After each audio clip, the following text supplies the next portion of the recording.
Hello fans, and welcome to another One Piece video. One Piece Chapter 1108 features Navy's frustration over destruction of battleships, giants defending the Straw Hats, and Vegapunk message to the world. It's titled, Attention World. The scene begins as Catrina, Devon, and Van Augur saw Caribou begging them to take him to Blackbeard. Troubled, Catrina asked, "Who's this guy? And what's his story?" Van Augur replied, pointing a barrel gun at Caribou, saying, "He's wet-haired Caribou, a rookie pirate." With fear, Caribou quickly told Van Augur to stop pointing the gun at him. If they kill him here, Commodore Teach will have their heads. Van Augur, feeling curious, said, "Why is that? You may be a pirate, but this is a government island, and there are people who are after Commodore's head." Caribou replied, "You've got it all wrong. Trust me, because I have extremely valuable information, the kind that's hard to come by." Speaking in his mind, Caribou disclosed the information to be about the ancient weapons, names of the gods, with Shirahoshi being Poseidon, and Pluton sleeping beneath Wano Kingdom.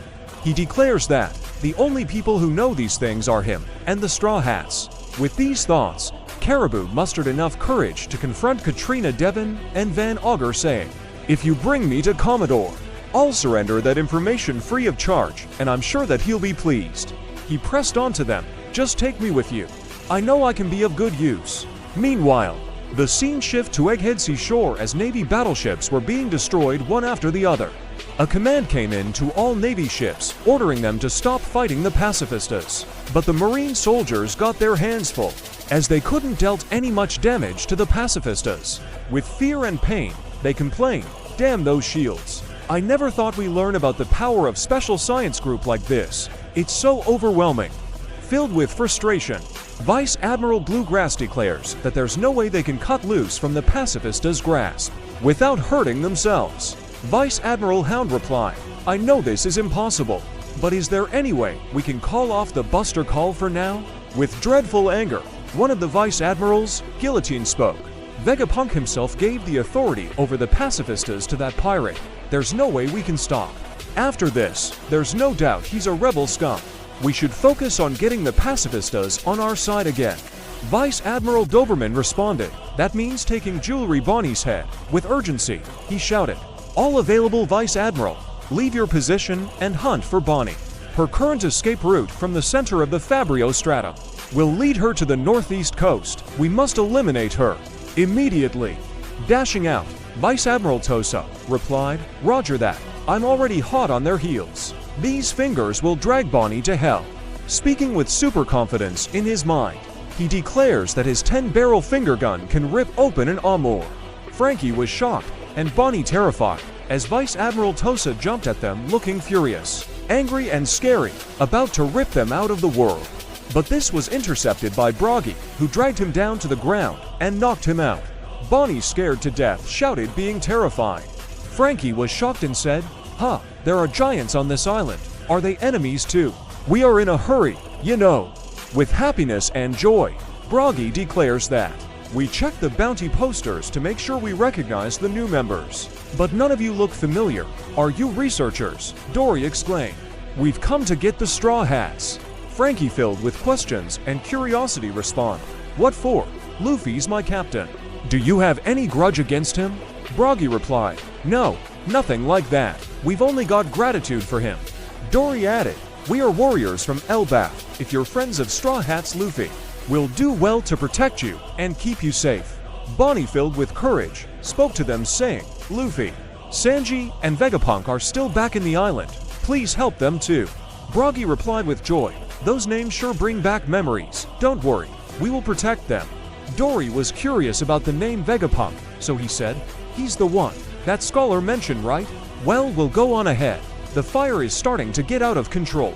Moving out, Dory spoke to his crew that they should carry Bonnie, Frankie, Humor, and Atlas to their ship. Frankie was curious about the giants, and wondered if they are the ones that Usopp is always talking about, referring to as masters.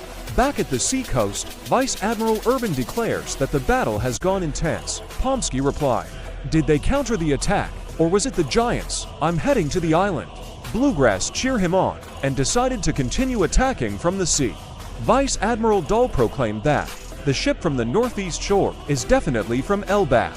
Bluegrass replied, Giants are no joke. Have you fought one? Doll answered, my commanding officer, about 20 years ago, was a giant. Bluegrass exclaimed, you must be talking about Saul. He was really a tough cookie. Captain Kashi of the Giant Warriors Pirates asked Frankie, where are the others? Frankie replied that they are in the lab, above the clouds. Omoi asked, on a sky island? Frankie replied, not exactly, they are just above us. Meanwhile, the final scene reveals Sanji and Vegapunk standing close to Saturn, who took on a new form and appearance. Vegapunk explained to Sanji that he can't move. If he does it, he'll die due to internal hemorrhage. Sanji, standing his ground against Saturn, replied, we promised to take you out of this island, didn't we?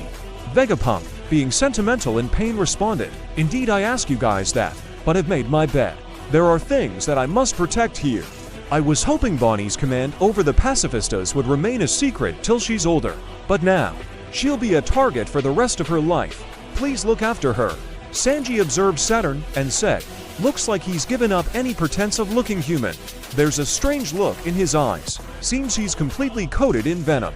With anger, looking fierce and creepy in his devilish form, Saturn launched his attack speedily with intents to kill them all, scattering and destroying anything in his path.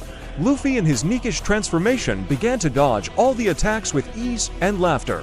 He ordered Sanji to take Vegapunk out of the battlefield and not to stop, even if he's crying about the pain. Sanji obeyed and dashed out with speed, but Vegapunk burst into tears of pains, saying that Sanji should put him down. Sanji angrily told Vegapunk to quiet down, they will figure it out. But as soon he was about to increase his speed on running, Kizaru appeared out of nowhere and kicked Sanji, knocking him and Vegapunk to the ground. Sanji quickly got up, but before he could do anything, Kizaru fired a laser sword right through Vegapunk's stomach, dealing great damage to him. Sanji shouted Vegapunk name in fear and tears of sorrow as this caught Luffy's attention. Nevertheless, Luffy ordered Sanji to pick Vegapunk up and take him to the upper back entrance of the island, where Nami is. Kizaru was about to pursue them, but Luffy, filled with rage and anger, grabbed him and Saturn. Turning into giant, he said, you two, you know there's no way I'm letting you guys escape, right? Meanwhile, Sanji kept telling Vegapunk not to die, but Vegapunk was smiling. He prepares a live public encrypted broadcast transmission.